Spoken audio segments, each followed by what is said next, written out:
দাদি বলতো, দাদু ভাই যদি কখনো ভূত দেখো তাহলে কাপড় চোপড় খুলে ফেলবে, নেংটা হলে ভূত চলে যায়। আমিও মন দিয়ে শুনতাম, যেহেতু ছোটবেলায় শেখানো কথা তাই মনে গেঁথে গিয়েছিল। তো একদিন রাত করে বাসায় ফিরছিলাম, তখন রাত 12:30 মতো বাজে। গ্রামে রাত 12:30 মানে অনেক রাত। বাসায় ফেরার পথে একটা গলি পড়ে, বাসা থেকে একটু দূরেই গলিটা একটু লম্বা। তো পার হওয়ার জন্য ঢুকেছি।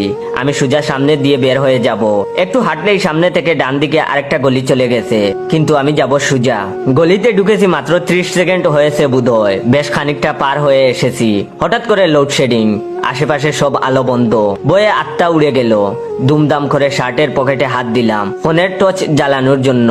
ফোন হাতে নিয়ে দেখি চার্জ নাই, বন্ধ হয়ে গেছে। কি আর করার, অন্ধকারে হাতরে হাতরে এগুচ্ছি। একটু যাওয়ার পরে ডান দিকে চলে যাওয়া গলি পড়লো। ওই গলি থেকে একদম সোজা অনেকখানি দূরে একটা আলো দেখা যাচ্ছিল। আলোটা কিসের দেখার জন্য তাকাতেই দেখি পাশের দেওয়ালের উপর মানুষের আকৃতির কি যেন ঝুলতেছে। মনে হলো কেউ যেন আমার বুকের ভেতর চাপ দিয়ে ধরলো। এত ভয় পেলাম। আমি নিশ্চিত ওটা অশরীর কিছু। হঠাৎ করে দাদির শেখানো কথা মনে পড়লো।